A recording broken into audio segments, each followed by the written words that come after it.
ਵਾਹਿਗੁਰੂ ਜੀ ਕਾ ਖਾਲਸਾ ਵਾਹਿਗੁਰੂ ਜੀ ਕੀ ਫਤਿਹ। TV84 ਦੇ ਸਾਰੇ ਦਰਸ਼ਕ ਤੇ ਸਰੋਤੇ ਜਿਹੜੇ ਇਸ ਵਕਤ ਸਾਡੇ ਨਾਲ ਨਾਰਥ ਅਮਰੀਕਾ ਦੇ ਵਿੱਚੋਂ ਜੁੜੇ ਹੋਏ ਆ ਜਾਂ ਫਿਰ ਸੋਸ਼ਲ ਮੀਡੀਆ ਦੇ ਰਾਹੀਂ ਦੁਨੀਆ ਭਰ ਦੇ ਵਿੱਚ ਸਾਨੂੰ ਦੇਖ ਰਹੇ ਆ, ਉਹਨਾਂ ਸਾਰਿਆਂ ਦਾ ਮੈਂ ਅਮਰਵੀਰ ਸਿੰਘ ਅੱਜ ਇਸ ਪ੍ਰੋਗਰਾਮ ਦੇ ਵਿੱਚ ਤਹਿ ਦਿਲੋਂ ਸਵਾਗਤ ਕਰਦਾ।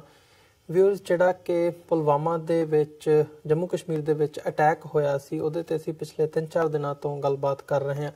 ਇਸ ਸਾਰੇ ਘਟਨਾਕ੍ਰਮ ਦੇ ਦੌਰਾਨ ਪਿਛਲੇ ਜੇ 24 ਤੋਂ 36 ਘੰਟਿਆਂ ਦਾ ਸਮਾਂ ਦੇਖਿਆ ਜਾਵੇ ਤਾਂ ਇੱਕ ਵੱਖਰਾ ਹੀ ਜਿਹੜਾ ਨਜ਼ਰੀਆ ਸਾਡੇ ਸਾਹਮਣੇ ਆ ਰਿਹਾ ਹੈ। ਇੱਕ ਵੱਖਰੇ ਤਰ੍ਹਾਂ ਦਾ ਘਟਨਾਕ੍ਰਮ ਸਾਨੂੰ ਦੇਖਣ ਨੂੰ ਮਿਲ ਰਿਹਾ ਹੈ, ਜਿੱਥੇ ਭਾਰਤ ਦੇ ਵਿੱਚੋਂ ਜੰਗ ਦੀਆਂ ਆਵਾਜ਼ਾਂ ਉੱਠ ਰਹੀਆਂ ਨੇ। ਪਾਕਿਸਤਾਨ ਦੇ ਖਿਲਾਫ ਤੇ ISI ਦੇ ਖਿਲਾਫ ਇੱਕ ਨੈਗੇਟਿਵਿਟੀ ਦਾ ਆਲਮ ਨਜ਼ਰ ਆ ਰਿਹਾ ਹੈ। ਉਹ ਭਾਵੇਂ ਭਾਰਤ ਦੇ ਜਿਹੜੇ ਪੋਲੀਟੀਸ਼ੀਅਨਸ ਹੈਗੇ ਆ ਉਹਨਾਂ ਦੇ ਵੱਲ ਨਜ਼ਰ ਮਾਰਿਆਂ ਦੇਖਣ ਨੂੰ ਮਿਲਦਾ, ਜਾਂ ਮੀਡੀਆ ਦੇ ਵਿੱਚ, ਜਾਂ ਈਵਨ ਆਮ ਤੌਰ ਤੇ ਜਦੋਂ ਅਸੀਂ ਲੋਕਾਂ ਦੇ ਵਿੱਚ ਦੇਖਦੇ ਹਾਂ ਤਾਂ ਇਹ ਆਵਾਜ਼ਾਂ ਸਾਨੂੰ ਦੇਖਣ ਨੂੰ ਮਿਲ ਰਹੀਆਂ ਨੇ।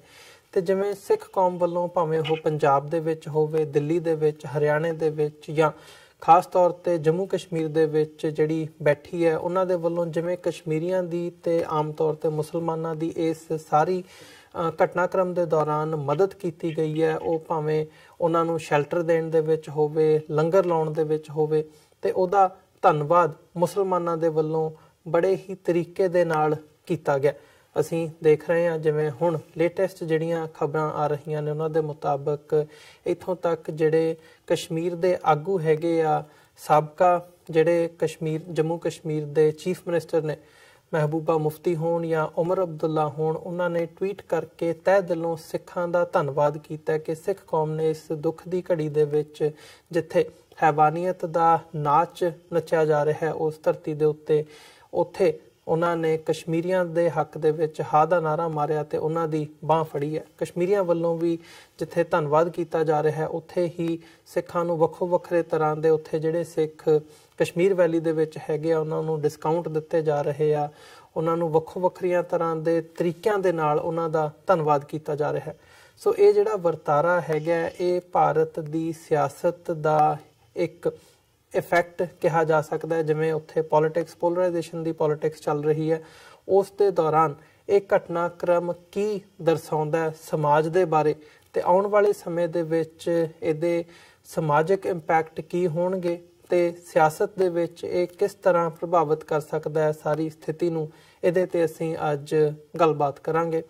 ਇਸ ਦੇ ਨਾਲ ਹੀ ਜਿਹੜੀ ਸਿੱਖ ਡਾਇਸਪੋਰਾ ਦੀਆਂ ਐਕਟੀਵਿਟੀਜ਼ ਹੈਗੀਆਂ ਨੇ, ਆਉਣ ਵਾਲੀ 23-24 ਤਰੀਕ ਨੂੰ ਟੋਰਾਂਟੋ ਮੌਂਟਰੀਅਲ ਏਰੀਆ ਦੇ ਵਿੱਚ ਵਰਲਡ ਸਿੱਖ ਕਨਵੈਨਸ਼ਨ ਇੱਕ ਰੱਖੀ ਗਈ ਹੈ, ਉਸ ਬਾਬਤ ਵੀ ਅਸੀਂ ਗੱਲਬਾਤ ਕਰਾਂਗੇ ਕਿ ਉਹਦਾ ਮੰਤਵ ਕੀ ਹੈ ਤੇ ਆਉਣ ਵਾਲੀਆਂ ਸਮੇਂ ਦੇ ਵਿੱਚ ਜਿਹੜੀਆਂ ਸਿੱਖ ਐਕਟੀਵਿਟੀਜ਼ ਹੈਗੀਆਂ ਨੇ ਬਾਹਰਲੇ ਸਿੱਖਾਂ ਦੀਆਂ, ਉਹ ਕਿਸ ਡਾਇਰੈਕਸ਼ਨ ਦੇ ਵੱਲ ਨੂੰ ਜਾ ਰਹੀਆਂ ਨੇ। ਇਹ ਸਾਰੀ ਗੱਲਬਾਤ ਦੇ ਲਈ ਅੱਜ ਸਾਡੇ ਨਾਲ ਅਕਾਲੀ ਦਲ ਅੰਮ੍ਰਿਤਸਰ ਕੈਨੇਡਾ ਈਸਟ ਦੇ ਜਿਹੜੇ ਪ੍ਰਧਾਨ ਨੇ ਸਰਦਾਰ ਸੁਖਮਿੰਦਰ ਸਿੰਘ ਹੰਸਰਾ ਸਾਡੇ ਨਾਲ ਫੋਨ ਲਾਈਨ ਤੇ ਬਣੇ ਨੇ।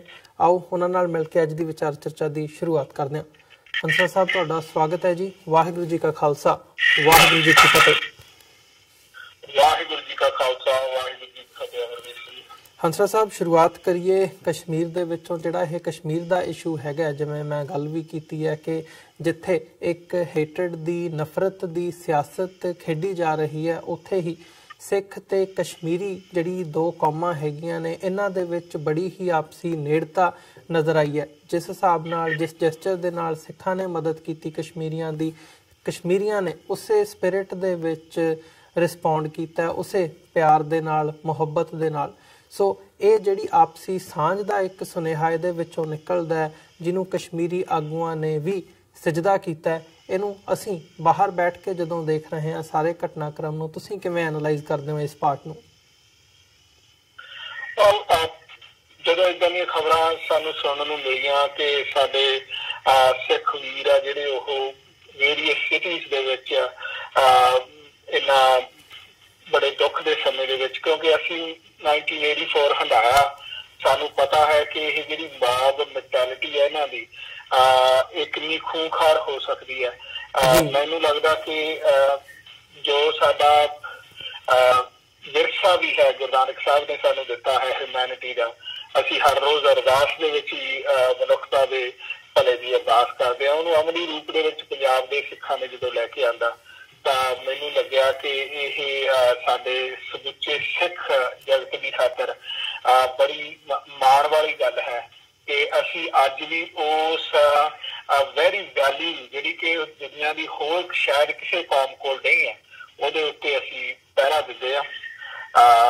ਖਾਸ ਕਰਕੇ ਗੁਰਦੁਆਰਾ ਸਾਹਿਬਾਨਾਂ ਦੇ ਵਿੱਚ, ਈਵਨ ਜਿਹੜੇ ਜੰਮੂ ਦੇ ਵਿੱਚ ਗੁਰਦੁਆਰਾ ਸਾਹਿਬ ਨੇ, ਉਹਨਾਂ ਨੇ ਵੀ ਆਪਣੇ ਦਰਵਾਜ਼ੇ ਖੋਲੇ। ਉਹਨਾਂ ਨੇ ਵੀ ਇਸ ਚੀਜ਼ ਤੋਂ ਉਹ ਬਿਲਕੁਲ ਨਿਡਰ ਸੀਗੇ, ਨਿਰਭਉ ਸੀਗੇ ਕਿ ਕਿਤੇ ਬਾਗ ਸਾਡੇ ਵੱਲ ਨੂੰ ਨਾ ਆ ਜਾਣ ਜਾਂ ਸਾਡੇ ਵੱਲ, ਕਿਉਂਕਿ ਇਹ ਲੋਕ ਆ ਜਿਹੜੇ ਇਹ ਚਾਹੇ ਮੱਚ ਆਪਣੇ ਆਪ ਨੂੰ ਬੜੇ ਧਾਰਮਿਕ ਕਹਿੰਦੇ ਆ, ਪਰ ਇਹ ਅਸਲ ਵਿੱਚ ਧਾਰਮਿਕ ਨਹੀਂ ਹੈਗੇ। ਇਹ ਗੁੰਡਾ ਟਾਈਪ ਲੋਕ ਨੇ। ਇਹ ਕੁਛ ਵੀ ਕਰ ਸਕਦੇ ਨੇ ਕਿਉਂਕਿ ਇਹਨਾਂ ਦੇ ਮਗਰ ਇੱਕ ਗੁੰਡਾ ਸਰਕਾਰ ਵੀ ਹੈਗੀ ਆ। ਇਹਨਾਂ ਦੇ ਮਗਰ ਉਹ ਸਰਕਾਰ ਹੈਗੀ ਆ ਜਿਹਨੂੰ ਕੈਨੇਡਾ, ਅਮਰੀਕਾ, UK ਵਰਗੇ ਚੀਫ ਮਿਨਿਸਟਰ ਹੁੰਦੇ ਹੋਏ ਉਹਨੂੰ ਇਸ ਤਾਂ ਮੁਲਕਾਂ ਦੇ ਵਿੱਚ ਆਉਣ ਦੀ ਇਜਾਜ਼ਤ ਨਹੀਂ ਸੀ। Just as any other criminal ਬੰਦਾ ਇੱਥੇ ਨਹੀਂ ਆ ਸਕਦਾ, ਉਸੇ ਤਰ੍ਹਾਂ ਇਹ ਕ੍ਰਿਮੀਨਲ ਮੋਦੀ ਨਹੀਂ ਸੀ ਆ ਸਕਦਾ। ਪਰ ਡਿਸਪਾਈਟ ਦੈਟ ਸਿੱਖਾਂ ਨੇ ਜੋ ਆਪਣੀ ਵੈਲਿਊ ਡਿਸਪਲੇ ਕੀਤੀ ਆ, it only gives me a pride ਕਿ ਉਹਨਾਂ ਨੌਜਵਾਨਾਂ ਨੂੰ ਜਿਹਨਾਂ ਨੂੰ ਪਹਿਲਾਂ ਗੁਰਦੁਆਰਾ ਸਾਹਿਬ ਦੇ ਵਿੱਚ ਰੱਖਿਆ, ਫਿਰ ਉਹਨਾਂ ਨੂੰ ਟਰਾਂਸਪੋਰਟ ਚਾਹੀਦੀ ਸੀ ਤਾਂ ਕਿ ਉਹ ਘਰ ਵਾਪਸ ਆਪਣੇ ਘਰ ਕਸ਼ਮੀਰ 'ਚ ਜਾ ਸਕਣ। ਤੇ ਫਿਰ ਸਾਡੀ ਉਹੀ ਵੈਰੀ ਆਰਗੇਨਾਈਜੇਸ਼ਨ ਜਿਹੜੀ ਕਿ ਇਸ ਵਕਤ ਜਗਤ ਪ੍ਰਸਿੱਧ ਆ ਤੇ ਹਰ ਇੱਕ ਨੂੰ ਉਹਨਾਂ ਦਾ ਨਾਂ ਲੈਣ ਦੇ ਉੱਤੇ ਮਾਣ ਮਹਿਸੂਸ ਦਾ, ਖਾਲਸਾ ਏਡ ਉਹਨਾਂ ਦੇ ਰੈਸਕਿਊ ਤੇ ਆਈ। ਖਾਲਸਾ ਏਡ ਨੂੰ ਭਾਵੇਂ ਕ੍ਰਿਟੀਸਾਈਜ਼ ਵੀ ਕੀਤਾ ਗਿਆ ਉਸੇ ਹੀ ਮੈਂਟੈਲਿਟੀ ਦੇ ਵੱਲੋਂ, ਪਰ ਇਸ ਦੇ ਬਾਵਜੂਦ ਉਹਨਾਂ ਨੇ ਬੱਸਾਂ ਦੇ ਵਿੱਚ ਉਹਨਾਂ ਨੌਜਵਾਨਾਂ ਨੂੰ ਘਰੇ ਪਹੁੰਚਾਇਆ। I mean, it's nothing but a proud moment for all of us. ਜੀ ਬਿਲਕੁਲ ਹੰਸਰਾਜ ਸਾਹਿਬ, ਤੇ ਜਿਵੇਂ ਕਸ਼ਮੀਰੀਆਂ ਵੱਲੋਂ ਧੰਨਵਾਦ ਕੀਤਾ ਗਿਆ ਸਿੱਖਾਂ ਦਾ, ਜਿਵੇਂ ਉਮਰ ਅਬਦੁੱਲਾ ਦਾ ਤੇ ਮਹਿਬੂਬਾ ਮੁਫਤੀ ਨੇ ਟਵੀਟ ਕਰਕੇ ਵੀ ਇੱਕ ਧੰਨਵਾਦ ਕੀਤਾ, ਤੇ ਉਹਦੇ ਤੇ ਜਿਹੜਾ ਰਿਐਕਸ਼ਨ ਉਸੇ ਥਾਟ ਵੱਲੋਂ ਦੇਖਣ ਨੂੰ ਮਿਲ ਰਿਹਾ ਹੈ ਉਹ ਬੜਾ ਹੈਰਾਨੀਜਨਕ ਹੈ, ਕਿਉਂਕਿ ਉਹਨੂੰ ਇਸ ਤਰ੍ਹਾਂ ਪੇਸ਼ ਕੀਤਾ ਜਾ ਰਿਹਾ ਹੈ ਕਿ ਜਿਵੇਂ ਸਿੱਖਾਂ ਨੇ ਕਸ਼ਮੀਰੀਆਂ ਦੀ, ਮੁਸਲਮਾਨਾਂ ਦੀ ਮਦਦ ਕਰਕੇ ਟੈਰਰਿਜ਼ਮ ਦੀ ਮਦਦ ਕੀਤੀ ਹੈ। ਮਤਲਬ ਪੇਂਟ ਕਰ ਦਿੱਤਾ ਗਿਆ ਹੈ ਕਿ ਜਿਹੜੇ ਮੁਸਲਮਾਨ ਨੇ ਜਾਂ ਸਿੱਖ ਹੈਗੇ ਆ ਉਹ ਟੈਰਰਿਜ਼ਮ ਨੂੰ ਦੇ ਸਪੋਰਟਰਸ ਨੇ। ਇਸ ਹਿਸਾਬ ਦੇ ਜਿਹੜੇ ਕਮੈਂਟਸ ਹੈਗੇ ਆ ਜਾਂ ਇਸ ਹਿਸਾਬ ਦੀ ਜਿਹੜੀ ਨੀਤੀ ਹੈਗੀ ਹੈ ਉਹ ਮੀਡੀਆ ਦੇ ਵਿੱਚ ਤੇ ਸੋਸ਼ਲ ਮੀਡੀਆ ਦੇ ਵਿੱਚ ਸਾਨੂੰ ਦੇਖਣ ਨੂੰ ਮਿਲ ਰਹੀ ਹੈ। ਸੋ ਜਿਹੜਾ ਇਹ ਸਿੱਖਾਂ ਨੂੰ ਵੀ ਇਸ ਸਾਰੇ ਪਾਰਟ ਦੇ ਵਿੱਚ ਟਾਰਗੇਟ ਕੀਤਾ ਜਾ ਸਕਦਾ ਹੈ, ਜਿਸ ਹਿਸਾਬ ਨਾਲ ਮੁਸਲਮਾਨਾਂ ਨੂੰ ਟਾਰਗੇਟ ਕੀਤਾ ਜਾ ਰਿਹਾ ਹੈ, ਇਹਨੂੰ ਤੁਸੀਂ ਕਿਵੇਂ ਦੇਖਦੇ ਹੋ ਜਾਂ ਕਿਵੇਂ ਐਨਾਲਾਈਜ਼ ਕਰਦੇ ਹੋ ਜਿਹੜੀ ਇਹ ਵਿਰੋਧ ਦੀ ਨੀਤੀ ਇਸ ਹੱਦ ਤੱਕ ਆ ਗਈ ਹੈ ਕਿ ਸਿੱਖਾਂ ਵੱਲੋਂ ਮਦਦ ਕੀਤੇ ਜਾਣ ਤੇ ਵੀ ਸਿੱਖਾਂ ਨੂੰ ਨਿਸ਼ਾਨਾ ਬਣਾਇਆ ਜਾ ਰਿਹਾ ਹੈ? ਅਮਰਵੀਰ ਸਿੰਘ ਜੀ, ਮੈਂ ਤੁਹਾਡੇ ਇਸ ਲੰਬੇ ਚੌੜੇ ਸਵਾਲ ਨੂੰ ਜੇ ਇੱਕ ਲਾਈਨ ਦੇ ਵਿੱਚ ਸਮਾਪਤ ਕਰਨਾ ਹੋਏ ਤਾਂ ਮੈਂ ਇਹ ਕਹਿ ਸਕਦਾ, ਭਾਵੇਂ ਕਿ ਸਿੱਖਾਂ ਨੇ ਤਾਂ ਇਸ ਜਮਾਤ ਦਾ ਜਿਹੜਾ ਅਸਲੀ ਰੰਗ ਆ, ਟਰੂ ਕਲਰ ਆ, ਉਹ 1984 ਦੇ ਵਿੱਚ ਜੈਨੋਸਾਈਡ ਦੇ ਮੌਕੇ ਵੇਖ ਲਿਆ ਸੀ। ਸਰਕਾਰ ਦਾ ਸਿੱਖਾਂ ਪ੍ਰਤੀ ਕੀ ਵਰਤਾਓ ਹੈ ਇਹ ਅਸੀਂ ਜੂਨ 1984 ਵਿੱਚ ਵੇਖ ਲਿਆ ਸੀ। ਸੋ ਅਸੀਂ ਤਾਂ ਤਕਰੀਬਨ ਇਹ ਸਾਰੇ ਕਾਸੇ ਨੂੰ ਭਲੀ ਭਾਂਤ ਜਾਣਦੇ ਹਾਂ। ਪਰ ਪੁਲਵਾਮਾ ਅਟੈਕ ਤੋਂ ਬਾਅਦ ਦੁਨੀਆ ਭਰ ਦੇ ਲੋਕਾਂ ਨੇ ਇਸ ਜਮਾਤ ਦਾ ਟਰੂ ਰੰਗ ਵੇਖ ਲਿਆ ਕਿ ਇਹ ਅਸਲ ਮਾਨਿਆਂ ਦੇ ਵਿੱਚ ਇਹਦੀ ਸਾਈਕੀ ਦੇ ਵਿੱਚ ਕੀ ਗੱਲ ਵਸ ਰਹੀ ਹੈ। ਕਿਉਂਕਿ ਜਿਹੜੀ ਸਾਈਕੀ ਹੁੰਦੀ ਹੈ ਇਹ DNA ਦੇ ਆਧਾਰ ਤੇ ਬਣਦੀ ਹੈ ਇਨਸਾਨ ਦੀ। ਇਹਨਾਂ ਦਾ DNA ਇਹ ਆ ਕਿ ਇਹ ਨਾਨ ਹਿੰਦੂ ਨੂੰ ਬਰਦਾਸ਼ਤ ਨਹੀਂ ਕਰ ਸਕਦੇ। ਜਦੋਂ ਵੀ ਇਹਨਾਂ ਨੂੰ ਮੌਕਾ ਮਿਲਦਾ ਉਹਨਾਂ ਦੇ ਉੱਤੇ ਇਹ ਆਪਣਾ ਜਿਹੜਾ ਜ਼ੁਲਮ ਹੈ, ਸਿਤਮ ਹੈ, ਢਾਉਣ ਨੂੰ ਕੋਈ ਵੀ ਮੌਕਾ ਨਹੀਂ ਖਿਜਾਉਂਦੇ। ਮੈਂ ਮਤਲਬ ਕਿ ਆਮ ਨਾਟ ਅ ਫੈਨ ਆਫ ਨਵਜੋਤ ਸਿੰਘ ਸਿੱਧੂ, ਪਰ ਜਿਸ ਕਦਰ ਨਵਜੋਤ ਸਿੰਘ ਸਿੱਧੂ ਜਿਹੜਾ ਇਹਨਾਂ ਦੇ ਹਵਨ ਵੀ ਕਰਦਾ ਰਿਹਾ, ਜਿਹੜਾ ਇਹਨਾਂ ਦੀਆਂ ਪੂਜਾ ਵੀ ਇਹਨਾਂ ਨਾਲ ਬੈਠ ਕੇ ਕਰਦਾ ਰਿਹਾ, ਤਿਲਕ ਵੀ ਇਹ ਦੋਨੇ ਮੀਆਂ ਬੀਬੀ ਲਾ ਕੇ ਉਹ ਆਪਣੇ ਆਪ ਨੂੰ ਇਹਨਾਂ ਨੂੰ ਦੱਸਦੇ ਰਿਹਾ ਵੀ ਅਸੀਂ ਤੁਹਾਡਾ ਹਿੱਸਾ ਹਾਂ। ਪਰ ਜਦੋਂ ਇੱਕ ਬੇਸਿਕ ਬਿਆਨ ਜਿਹੜਾ ਕਿ ਮੈਂ ਸਮਝਦਾ ਦੁਨੀਆ ਦੇ ਉੱਤੇ ਹਮੇਸ਼ਾ ਸਤਿਕਾਰਿਆ ਜਾਏਗਾ ਕਿ ਕੁਛ ਬੰਦਿਆਂ ਦੀ ਕਾਰਵਾਈ ਦੇ ਨਾਲ ਸਾਰੇ ਮੁਲਕ ਨੂੰ ਬੜਿਆ ਨਹੀਂ ਜਾ ਸਕਦਾ।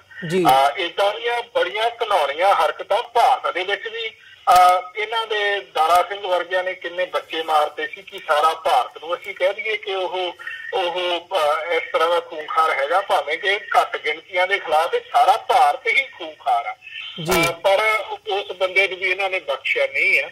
ਤੋ ਮੈਂ ਸਮਝਦਾ ਹਾਂ ਕਿ ਸਿੱਖਾਂ ਨੂੰ ਅਤੇ ਹਰ ਉਸ ਨਾਨ ਹਿੰਦੂ ਨੂੰ ਜਾਂ ਹਰ ਅਕਲੀਅਤ ਨੂੰ, ਹਰ ਘੱਟ ਗਿਣਤੀ ਨੂੰ ਇਹ ਗੱਲ ਸਮਝ ਲੈਣੀ ਚਾਹੀਦੀ ਆ ਕਿ ਇਹ ਲੋਕ ਆ ਜਿਹੜੇ, ਇਹ ਜਮਾਤ ਆ ਜਿਹੜੀ, ਇਹ ਸਕੂਲ ਆਫ ਥਾਟ ਆ ਜਿਹੜਾ, ਇਹ ਤੁਹਾਨੂੰ ਬਰਦਾਸ਼ਤ ਨਹੀਂ ਕਰੇਗਾ। ਤੁਹਾਨੂੰ ਫੁੱਲੀਆਂ ਉਦੋਂ ਹੀ ਪਾਏਗਾ ਜਿਸ ਤਰ੍ਹਾਂ ਇੱਕ ਨਿਊਜ਼ ਐਂਕਰ ਨੇ ਕਹਿਤਾ ਸੀ ਜੀ, ਇੱਥੇ ਸਿੱਖ ਰਾਜਪਟ ਭੇਜ ਦੇ ਤਾਂ ਇਹ 2 ਘੰਟਿਆਂ ਦੇ ਵਿੱਚ ਪਾਕਿਸਤਾਨ ਦਾ ਸਫਾਇਆ ਕਰ ਦੇਣਗੇ।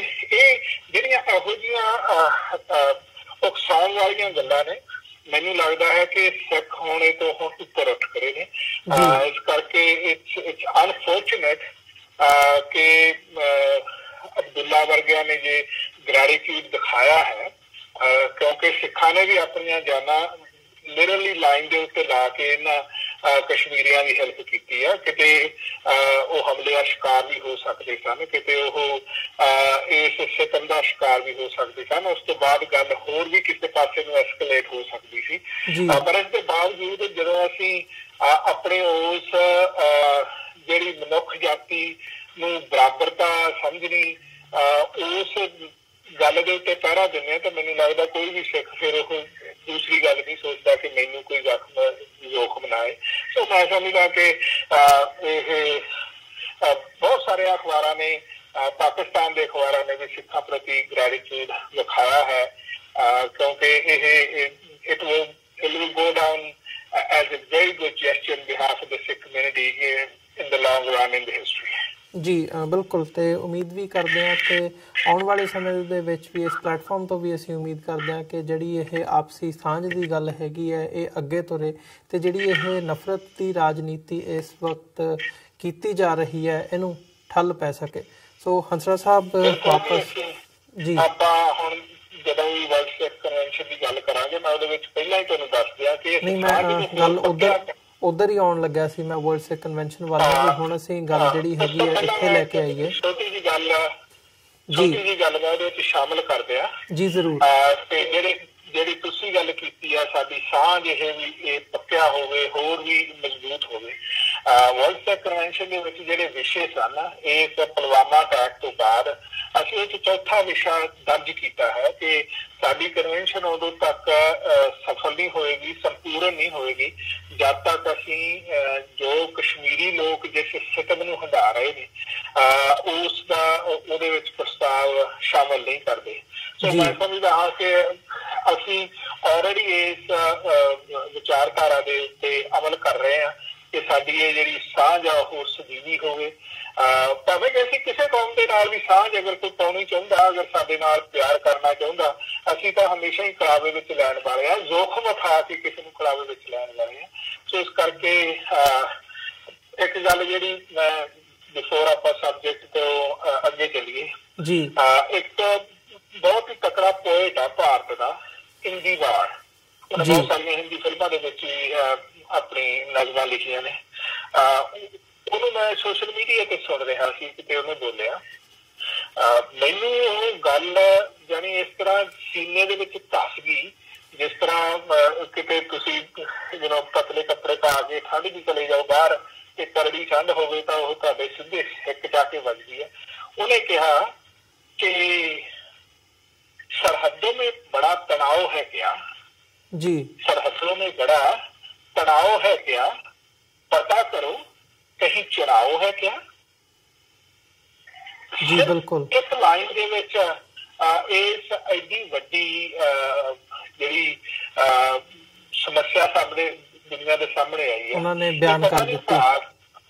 ਪਤਾ ਨਹੀਂ ਭਾਰਤ ਦੇ 1.5 ਬਿਲੀਅਨ ਲੋਕ ਕਿਉਂ ਨਹੀਂ ਇਸ ਗੱਲ ਨੂੰ ਸਮਝਦੇ ਬਈ ਤੁਸੀਂ ਕਿਹਨਾਂ ਦੇ ਹੱਥਾਂ ਵਿੱਚ ਖੇਡ ਰਹੇ ਹੋ। ਸੋ ਇਹ ਅਨਫੋਰਚੂਨੇਟ ਆ, ਤੇ ਮੈਂ ਸਮਝਦਾ ਹਾਂ ਕਿ my heart goes out to everyone who has suffered, whether ਉਹ ਆਰਮੀ ਵਾਲੇ ਆ ਜਾਂ ਜੋ ਕਸ਼ਮੀਰੀ ਭੈਣ ਭਰਾਵਾਂ ਦੇ ਖਿਲਾਫ ਸਿਤਮ ਹੋ ਰਿਹਾ।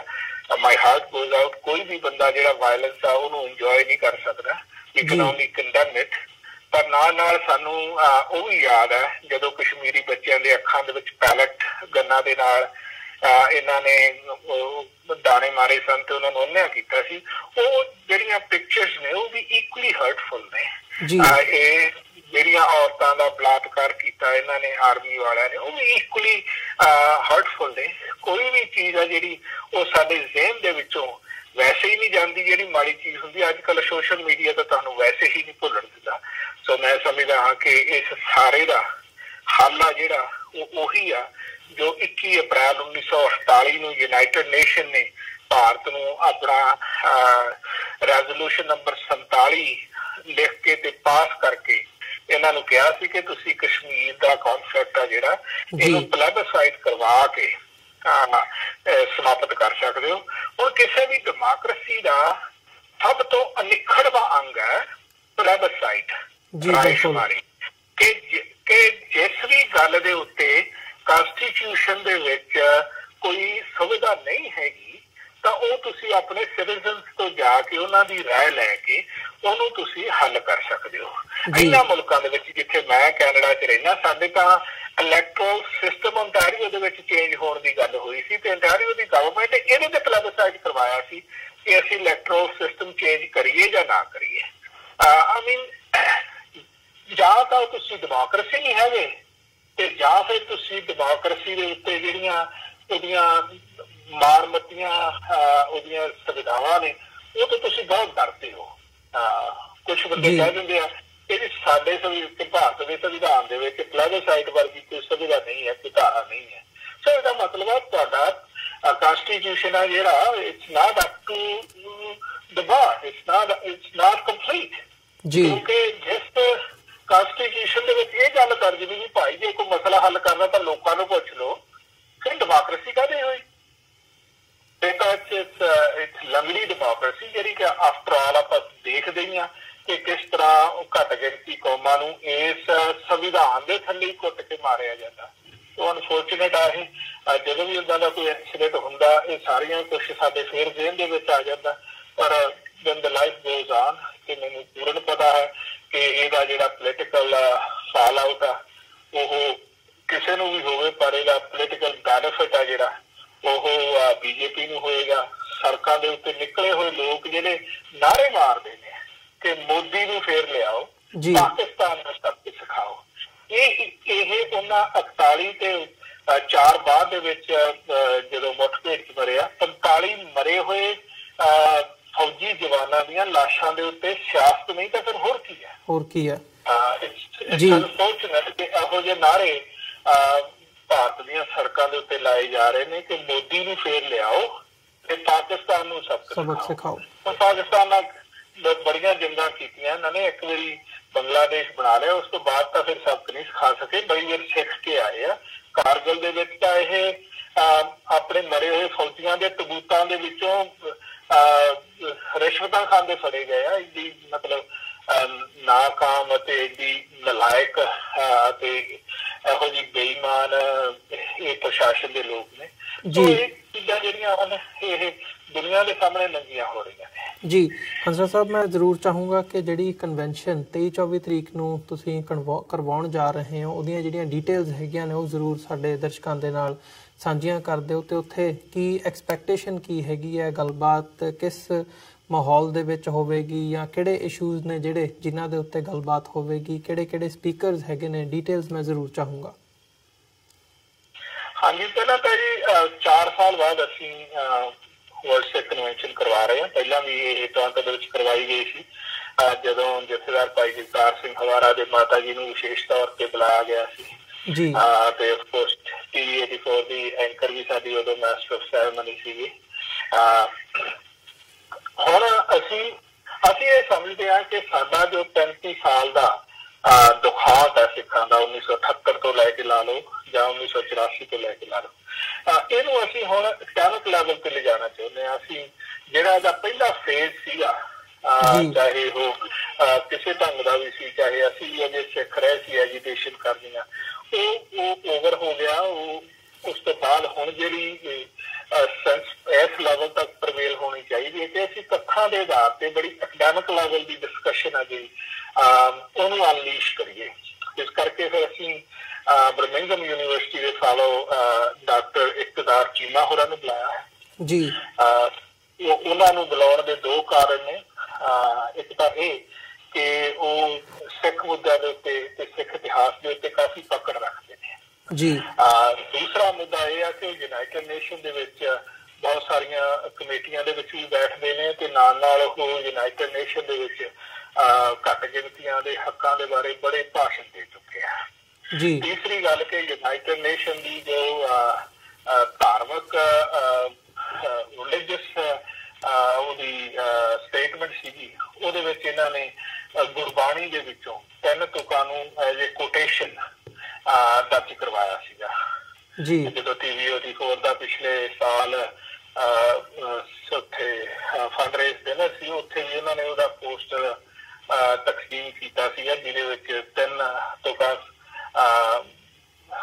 ਹਲੇਮੀ ਰਾਜ ਵਾਲੀ ਤੁਕ ਤੇ ਇੱਕ ਦੂਸਰੀ ਸੋਕ ਮੰਦਾ ਆਖੀਏ ਜਿੱਤ ਜੰਮੇ ਰਾਜਾਨ। ਹੁਣ ਇਹ ਚੀਜ਼ਾਂ ਜਿਹੜੀਆਂ ਦੁਨੀਆ ਨੂੰ ਪਤਾ ਲੱਗਣੀਆਂ ਚਾਹੀਦੀਆਂ ਕਿ ਕਿਉਂਕਿ ਬਾਬੇ ਨਾਨਕ ਨੇ ਜਾਂ ਸਾਡੇ ਗੁਰੂ ਸਾਹਿਬਾਨਾਂ ਨੇ ਗੁਰਬਾਣੀ ਸਾਡੇ ਲਈ ਨਹੀਂ ਲਿਖੀ ਹੈ, ਤਾਂ ਮਨੁੱਖਤਾ ਲਈ ਲਿਖੀ ਆ। ਇਹਦਾ ਉਪਰਾਲਾ ਜਿਹੜਾ ਹੈ ਇਹਨਾਂ ਨੇ ਕੀਤਾ। ਇਹ ਕਾਰਨ ਹੈ ਕਿ ਇਹ ਯੂਨਾਈਟਿਡ ਨੇਸ਼ਨ ਦਾ ਜੋ ਚਾਰਟਰ ਹੈ ਉਹਦੇ ਥੱਲੇ ਸਿੱਖਾਂ ਦਾ ਜੋ ਖੁਦਮੁਖਤਿਆਰੀ ਦਾ ਪ੍ਰਸਤਾਵ ਹੈ, ਜੋ ਖਾਲਿਸਤਾਨ ਦਾ ਪ੍ਰਸਤਾਵ ਹੈ, ਰਾਈਟ ਟੂ ਸੈਲਫ ਡਿਟਰਮੀਨੇਸ਼ਨ ਦਾ ਪ੍ਰਸਤਾਵ ਹੈ, ਉਹਨੂੰ ਉਹ ਖੋਲ ਕੇ ਸਾਨੂੰ ਦੱਸ ਸਕਦੇ ਨੇ ਕਿ ਕਿਉਂਕਿ ਅਮਰਵੀਰ ਸਿੰਘ ਜੀ 2-3 ਗੱਲਾਂ ਹੁੰਦੀਆਂ। ਇੱਕ ਤਾਂ ਮਸਲੇ ਨੂੰ ਜਾਂ ਕਿਸੇ ਚੀਜ਼ ਨੂੰ ਸਮਝ ਲੈਣਾ, ਇੱਕ ਹੁੰਦਾ ਵੀ ਕਿਸੇ ਚੀਜ਼ ਨੂੰ ਸਮਝ ਕੇ ਫਿਰ ਪ੍ਰੈਕਟੀਕੈਲਿਟੀ ਦੇ ਵਿੱਚ ਲਿਆਉਣਾ, ਉਹ ਹਮੇਸ਼ਾ ਵੱਖਰਾ ਹੁੰਦਾ। ਮੈਂ ਆਪਣੇ ਸਪੀਚਸ ਦੇ ਵਿੱਚ ਕਈ ਵਾਰ ਕਿਹਾ ਕਿ ਪੋਲੀਟੀਸ਼ੀਅਨਸ ਦੀਆਂ ਕਈ ਲੈਂਗੁਏਜਸ ਹੁੰਦੀਆਂ ਨੇ। ਇੱਕ ਤਾਂ ਲੈਂਗੁਏਜ ਉਹ ਬੋਲਦੇ ਨੇ ਜੀ, ਇੱਕ ਲੈਂਗੁਏਜ ਉਹ ਸਮਝਦੇ ਨੇ। ਸੋ ਇਹ ਜਦੋਂ ਤੁਸੀਂ ਪੋਲੀਟੀਸ਼ੀਅਨ ਦੇ ਨਾਲ ਗੱਲ ਕਰਨੀ ਆ, ਤੁਹਾਨੂੰ ਇਸ ਚੀਜ਼ ਦਾ ਇਲਮ ਹੋਣਾ ਚਾਹੀਦਾ ਕਿ ਪੋਲੀਟੀਸ਼ੀਅਨ ਆ ਜਿਹੜਾ ਇਹ ਕਿਹੜੀ ਲੈਂਗੁਏਜ ਸਮਝਦਾ, ਤਾਂ ਹੀ ਉਹ ਤੁਹਾਡਾ ਕੰਮ ਜਿਹੜਾ ਕਿਸੇ ਪਾਸੇ ਲੱਗ ਸਕੇਗਾ। ਸੋ ਮੈਂ ਸਮਝਦਾ ਕਿ ਡਾਕਟਰ ਇਕਤਦਾਰ ਚੀਮਾ ਦੇ ਵਡਮੁੱਲੇ ਵਿਚਾਰ ਹੋਣਗੇ। ਇਸ ਤੋਂ ਇਲਾਵਾ ਡਾਕਟਰ ਇੰਦਰਾ ਪ੍ਰਾਸ਼ਤ ਜਿਹੜੀ ਕਿ ਲੰਗਾਰਾ ਕਾਲਜ ਦੀ ਪ੍ਰੋਫੈਸਰ ਹੈ, ਉਹਨੇ ਸਿੱਖ ਸੰਘਰਸ਼ ਨੂੰ ਬੜਾ ਨੇੜੇ ਹੋ ਕੇ ਤੱਕਿਆ। ਉਹ ਸਿੰਘਾਂ ਨੂੰ ਵੀ ਅਕਸਰ ਮਿਲਦੀ ਰਹਿੰਦੀ ਆ, ਭਾਰਤ ਵੀ ਕਈ ਵਾਰ ਗਈ ਆ, ਪੰਜਾਬ ਵੀ ਕਈ ਵਾਰ ਗਈ ਆ। ਤੇ ਇੱਕ ਉਹਨਾਂ ਨੂੰ ਅਸੀਂ ਬੇਨਤੀ ਕੀਤੀ ਆ ਕਿ ਕਿਉਂਕਿ ਕੈਨੇਡਾ ਦੇ ਵਿੱਚ ਵੀ ਸਿੱਖਾਂ ਦੇ ਪੋਲੀਟੀਕਲ ਰੁਤਬੇ ਨੂੰ ਥੋੜੀ ਜਿਹੀ ਚੈਲੰਜਸ ਆਏ ਨੇ, ਇਹਦੇ ਬਾਰੇ ਵੀ ਉਹ ਸਾਨੂੰ ਥੋੜਾ ਜਿਹਾ ਖੋਲ ਕੇ ਦੱਸਣਗੇ। ਅਫਕੋਰਸ ਜੈਨੋਸਾਈਡ, ਸਿੱਖ ਜੈਨੋਸਾਈਡ ਤੇ ਸਿੱਖ ਹਿਊਮਨ ਰਾਈਟਸ, ਇਹ ਤਾਂ ਉਹਦੇ ਪਿੱਟ ਸਬਜੈਕਟਸ ਨੇ ਤੇ ਉਹ ਫਿਰ ਕਾਫੀ ਉਹਦਾ ਬੜਾ ਹੋਮਵਰਕ ਕਰਕੇ ਆਉਂਦੇ ਨੇ, ਬੜੀ ਰਿਸਰਚ ਕਰਕੇ ਆਉਂਦੇ ਨੇ। ਅਕੈਡਮਿਕ ਲੈਵਲ ਦੇ ਲੋਕ ਹੀ ਏਦਾਂ ਦੇ ਹੁੰਦੇ ਆ, ਉਹ ਸੁਣੀਆਂ ਸੁਣਾਈਆਂ ਗੱਲਾਂ ਤਾਂ ਹਵਾ 'ਚ ਛੱਡਦੇ ਨਹੀਂ ਹੈਗੇ ਕਿਉਂਕਿ ਦੈਟਸ ਦੇਅਰ ਕ੍ਰੈਡੀਬਿਲਿਟੀ। ਜਿਹੜੀ ਵੱਡੀ ਗੱਲ ਇਹਦੇ ਵਿੱਚ ਇਹ ਆ ਕਿ ਸਾਡੇ ਇਸ ਵਰਲਡ ਸਿੱਖ ਕਨਵੈਨਸ਼ਨ ਦੇ ਵਿੱਚ ਸਿੱਖਾਂ ਦੇ ਹੱਕਾਂ ਦੀ ਖਾਤਰ, ਸਿੱਖਾਂ ਦੇ ਉੱਤੇ ਹੋਏ ਸਿਤਮ ਦੀ ਖਾਤਰ ਇਹ ਗੱਲਾਂ ਕਰਨ ਲਈ ਇਹ ਸਾਡੀ ਹਿੰਦੂ ਭੈਣ ਆ ਡਾਕਟਰ ਇੰਦਰਾ ਪ੍ਰਾਸ਼ਤ ਤੇ ਡਾਕਟਰ ਇਕਤਦਾਰ ਚੀਮਾ ਇੱਕ ਮੁਸਲਮਾਨ ਆ। ਸੋ ਦੋਨੋਂ ਹੀ ਨਾਮ ਸਿੱਖ ਨੇ ਅਤੇ ਮੈਂ ਸਮਝਦਾ ਹਾਂ ਕਿ ਉਹਨਾਂ ਦੀ ਕਹੀ ਹੋਈ ਗੱਲ ਉਹ ਥੋੜੀ ਜਿਹੀ ਜ਼ਿਆਦਾ ਵਜ਼ਨ ਰੱਖਦੀ ਹੈ। ਤੇ ਉਸ ਤੋਂ ਇਲਾਵਾ ਮੈਂ ਵੀ ਉੱਥੇ ਬੋਲੂੰਗਾ। ਮੇਰਾ ਸਬਜੈਕਟ ਇਹ ਹੋਏਗਾ ਕਿ 1930-32 ਤੋਂ ਲੈ ਕੇ ਜਦੋਂ ਦੇ ਸਿੱਖ ਜਥੇਬੰਦਕ ਹੋਏ ਨੇ, ਸ਼੍ਰੋਮਣੀ ਗੁਰਦੁਆਰਾ ਪ੍ਰਬੰਧਕ ਕਮੇਟੀ ਬਣੀ, ਉਸ ਤੋਂ ਲੈ ਕੇ ਹੁਣ ਤੱਕ ਡਿਸਪਾਈਟ ਕਿ ਸਿੱਖਾਂ ਦੇ ਵੱਖ-ਵੱਖ ਗਰੁੱਪਾਂ ਨੇ ਕਿਹੋ ਜਿਹੇ ਫੈਸਲੇ ਲਏ, ਪਰ ਜਦੋਂ ਵੀ ਟੋਟੈਲਿਟੀ ਦੇ ਵਿੱਚ ਕੌਮ ਨੇ ਕੋਈ ਸਾਂਝਾ ਫੈਸਲਾ ਲਿਆ, ਉਹ ਕੀ ਲਿਆ ਤੇ ਉਹਦੇ ਬਾਰੇ ਹੁਣ ਸਾਡੇ ਕੋਲ ਕੀ ਆਪਸ਼ਨਸ ਨੇ 35 ਸਾਲ ਦਾ ਦੁਖਾਂਤ ਪੈਣ ਤੋਂ ਬਾਅਦ। ਕੀ ਇੱਕੋ ਹੀ ਆਪਸ਼ਨ ਆ ਸਾਡੇ ਕੋਲ ਕਿ ਅਸੀਂ ਖਾਲਿਸਤਾਨ ਦੀ ਜੋ ਲਿਬਰੇਸ਼ਨ ਹੈ ਉਹ ਕਰਵਾਈਏ, ਕਿਉਂਕਿ ਸਾਡਾ ਰਾਜ ਸੀ। ਭਾਰਤ ਤਾਂ ਉਦੋਂ ਮੁਲਕ ਹੀ ਨਹੀਂ ਸੀਗਾ ਜਦੋਂ ਸਾਡਾ ਖਾਲਸਾ ਰਾਜ ਹੁੰਦਾ ਸੀ, ਨਾ ਪਾਕਿਸਤਾਨ ਮੁਲਕ ਸੀਗਾ ਜਦੋਂ ਖਾਲਸਾ ਰਾਜ ਹੁੰਦਾ ਸੀ, ਤਾਂ ਰਿਆਸਤਾਂ ਹੁੰਦੀਆਂ ਸਨ। ਸਾਡਾ ਤਾਂ ਮੁਲਕ ਉਦੋਂ ਪਹਿਲਾਂ ਹੁੰਦਾ ਸੀਗਾ, ਸੋ ਅਸੀਂ ਤਾਂ ਰਾਜ ਹੀ ਹੁੰਦੇ ਸੀ। Are we going to claim that?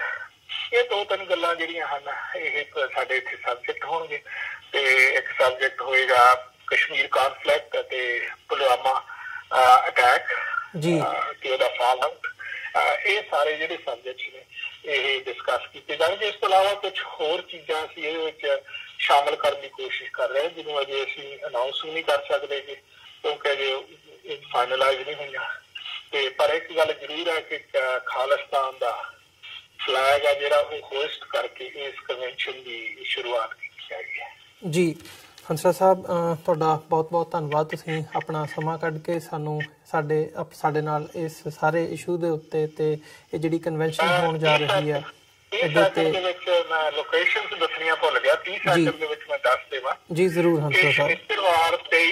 ਸ਼ਨੀਚਰਵਾਰ 23 ਫਰਵਰੀ ਨੂੰ ਬਾਅਦ ਦੁਪਹਿਰ 1 ਵਜੇ ਤੋਂ ਲੈ ਕੇ 3 ਵਜੇ ਤੱਕ ਔਟਵਾ ਸਿੱਖ ਸੁਸਾਇਟੀ ਗੁਰਦੁਆਰਾ ਸਾਹਿਬ ਵਿਖੇ ਕਨਵੈਨਸ਼ਨ ਦਾ ਪਹਿਲਾ ਹਿੱਸਾ ਹੋਏਗਾ। ਇਹ ਸਿਰਫ 2 ਘੰਟੇ ਦਾ ਵਾ ਕਿਉਂਕਿ ਟਾਈਮ ਦੇ ਵਿੱਚ ਐਡਜਸਟਮੈਂਟ ਕਰਨੀ ਜ਼ਰੂਰੀ ਸੀਗੀ। ਤੇ ਉਸ ਤੋਂ ਬਾਅਦ ਸ਼ਾਮ ਨੂੰ 6 ਵਜੇ ਤੋਂ ਲੈ ਕੇ 9 ਵਜੇ ਤੱਕ ਇਹ ਮੌਂਟਰੀਅਲ ਦੇ ਵਿੱਚ ਗੁਰੂ ਨਾਨਕ ਦਰਬਾਰ ਲਸਾਲ ਗੁਰਦੁਆਰਾ ਮੌਂਟਰੀਅਲ ਜੋ ਮੇਨ ਗੁਰਦੁਆਰਾ ਸਾਹਿਬ ਹੈ ਮੌਂਟਰੀਅਲ ਇਲਾਕੇ ਦਾ, ਉੱਥੇ ਹੋਏਗੀ ਕਨਵੈਨਸ਼ਨ। ਤੇ ਉਸ ਤੋਂ ਬਾਅਦ ਫਿਰ ਐਤਵਾਰ ਨੂੰ ਇਹਦਾ ਫਾਈਨਲ ਐਪੀਸੋਡ ਹੋਏਗਾ, ਉਹ ਟੋਰਾਂਟੋ ਦੇ ਵਿੱਚ ਹੋਏਗਾ ਰੈੱਡ ਰੋਜ਼ ਕਨਵੈਨਸ਼ਨ ਸੈਂਟਰ ਦੇ ਵਿੱਚ ਦੁਪਹਿਰ 12 ਵਜੇ। ਸੋ 12 ਵਜੇ ਉਹਦਾ ਅਸੈਂਬਲੀ ਟਾਈਮ ਆ, 12:15 12:30 ਚਾਹ ਪਾਣੀ ਤੋਂ ਬਾਅਦ ਉਸ ਦੀ ਸ਼ੁਰੂਆਤ ਹੋ ਜਾਏਗੀ। ਤੇ ਉੱਥੇ ਸਾਰੇ ਬੁਲਾਰੇ ਫੇਰ ਜਿਹੜੇ ਹਨ ਇੱਥੇ ਫੁੱਲ ਫਲੈਜ ਵਿਚਾਰਾ ਉਹ ਟੋਰਾਂਟੋ ਦੇ ਵਿੱਚ, ਮੌਂਟਰੀਅਲ ਦੇ ਵਿੱਚ ਵੀ ਸਾਰੇ ਬੁਲਾਰੇ ਹੋਣਗੇ, ਪਰ ਟੋਰਾਂਟੋ ਦੇ ਵਿੱਚ ਕੁਛ ਵੱਧ ਵੀ ਹੋਣਗੇ। ਸਾਡੇ ਕੈਲੀਫੋਰਨੀਆ ਤੋਂ ਭਾਈ ਤਰਸੇਮ ਸਿੰਘ ਆ ਰਹੇ ਨੇ, ਕੈਲੀਫੋਰਨੀਆ ਦੇ ਪ੍ਰਧਾਨ। ਇਸ ਤੋਂ ਇਲਾਵਾ ਸੈਨ ਹੋਜ਼ੇ ਗੁਰਦੁਆਰਾ ਸਾਹਿਬ ਦੇ ਪ੍ਰਧਾਨ ਸੁਖਦੇਵ ਸਿੰਘ ਬੈਨੀਵਾਲ ਆ ਰਹੇ ਨੇ। ਕੁਝ ਬੰਦੇ ਆਪਣੇ ਸਾਡੇ ਪ੍ਰਧਾਨ ਸਾਹਿਬਾਨ ਨਿਊਯਾਰਕ ਤੋਂ ਵੀ ਆ ਰਹੇ ਨੇ, ਨੇੜੇ ਆ, ਇਸ ਕਰਕੇ ਹਜੇ ਇਹਨਾਂ ਨੇ ਕਨਫਰਮ ਨਹੀਂ ਕੀਤਾ ਵੀ ਕੌਣ ਕੌਣ ਆ ਰਹੇ। ਸੋ ਇਸ ਤਰ੍ਹਾਂ ਟੋਟਲ ਦੇ ਵਿੱਚ ਮੈਨੂੰ ਲੱਗਦਾ ਕਿ ਖਾਲਿਸਤਾਨ ਦੀ ਜੋ ਤਵਾਰੀਖ ਹੈ, ਖਾਲਿਸਤਾਨ ਦੇ ਜੋ ਸੰਘਰਸ਼ ਦੀ ਤਵਾਰੀਖ ਹੋਏਗੀ, ਉਹਦੇ ਵਿੱਚ ਵਰਲਡ ਸਿੱਖ ਕਨਵੈਨਸ਼ਨ ਹੈ ਜਿਹੜੀ ਉਹ ਇੱਕ ਕੜੀ ਦੇ ਵਾਂਗ ਦਰਜ ਹੋਵੇਗੀ 24 ਤਾਰੀਖ ਨੂੰ। ਤੇ ਮੈਂ ਆਸ ਕਰਦਾ ਕਿ ਸਮੁੱਚੀ ਸੰਗਤ ਜਿਹਦੀ ਕੋਈ ਟਿਕਟ ਨਹੀਂ ਹੈ ਇਹਦੇ ਵਿੱਚ ਜ਼ਰੂਰ ਪਹੁੰਚੇਗੀ। ਭਾਵੇਂ ਕਿ ਅਸੀਂ ਚਾਹੁੰਦੇ ਹਾਂ ਸਾਡੀ ਹੈਲਪ ਤਾਂ ਜ਼ਰੂਰ ਸੰਗਤ ਕਰੇ, ਜਿਹੜਾ ਵੀ ਕੋਈ ਕਰ ਸਕਦਾ, ਕਿ ਇਹ ਜਿਹੜੀ ਕਨਵੈਨਸ਼ਨ ਆ ਇਹ ਕਈ ਪੱਖਾਂ ਤੋਂ ਇਤਿਹਾਸਕ ਹੋ ਪਏਗੀ। ਜੀ ਹੰਸਰਾਜ ਸਾਹਿਬ, ਤੁਹਾਡਾ ਬਹੁਤ-ਬਹੁਤ ਧੰਨਵਾਦ। ਤੇ ਸਾਡੇ ਜਿਹੜੇ ਦਰਸ਼ਕ ਸਾਡੇ ਨਾਲ ਇਸ ਵਕਤ ਜੁੜੇ ਹੋਏ ਆ ਉਹ ਇਸ ਕਨਵੈਨਸ਼ਨ ਬਾਰੇ ਵਧੇਰੇ ਜਾਣਕਾਰੀ ਦੇ ਲਈ ਸਰਦਾਰ ਸੁਖਮਿੰਦਰ ਸਿੰਘ ਹੰਸਰਾ ਜਿਹੜੇ ਕਿ ਟੋਰਾਂਟੋ ਬੇਸਡ ਨੇ, ਅਕਾਲੀ ਦਲ ਅੰਮ੍ਰਿਤਸਰ ਕੈਨੇਡਾ ਈਸਟ ਦੇ ਪ੍ਰਧਾਨ ਨੇ, ਉਹਨਾਂ ਤੱਕ ਪਹੁੰਚ ਕਰ ਸਕਦੇ ਆ। ਤੇ ਜਿਸ ਹਿਸਾਬ ਨਾਲ ਵੀ ਅੱਗੇ ਇਹਨੂੰ ਵਧਾਉਣ ਦੇ ਲਈ ਆਪਣਾ ਯੋਗਦਾਨ ਪਾਉਣਾ ਚਾਹਣ ਉਹ ਜ਼ਰੂਰ ਪਾ ਸਕਦੇ ਆ। ਸੋ ਅੱਜ ਇੱਥੇ ਹੀ ਹੰਸਰਾ ਸਾਹਿਬ ਤੁਹਾਡੇ ਕੋਲੋਂ ਇਜਾਜ਼ਤ ਚਾਹਾਂਗੇ। ਬਹੁਤ-ਬਹੁਤ ਧੰਨਵਾਦ। ਫਤਿਹ ਦੀ ਸਾਂਝ ਪਾਈਏ। ਵਾਹਿਗੁਰੂ ਜੀ ਕਾ ਖਾਲਸਾ, ਵਾਹਿਗੁਰੂ ਜੀ ਕੀ ਫਤਿਹ। ਵਿਊਅਰਸ, ਉਮੀਦ ਕਰਦੇ ਹਾਂ ਕਿ ਜਿਹੜੀ ਅੱਜ ਦੀ ਸਾਡੀ ਇਹ ਗੱਲਬਾਤ ਸੀ ਤੁਹਾਨੂੰ ਜ਼ਰੂਰ ਪਸੰਦ ਆਈ ਹੋਵੇਗੀ। ਸੋ ਅੱਜ ਦੇ ਸ਼ੋਅ ਦੇ ਵਿੱਚ ਇੱਥੇ ਹੀ ਤੁਹਾਡੇ ਕੋਲੋਂ ਅਸੀਂ ਇਜਾਜ਼ਤ ਚਾਹਾਂਗੇ। ਦੁਬਾਰਾ ਫਿਰ ਕੱਲ ਨੂੰ ਤੁਹਾਡੇ ਨਾਲ ਮੁਲਾਕਾਤ ਹੋਵੇਗੀ। ਤਦ ਤੱਕ ਲਈ ਇਜਾਜ਼ਤ ਦਿਓ ਜੀ। ਵਾਹਿਗੁਰੂ ਜੀ ਕਾ ਖਾਲਸਾ, ਵਾਹਿਗੁਰੂ ਜੀ ਕੀ ਫਤਿਹ।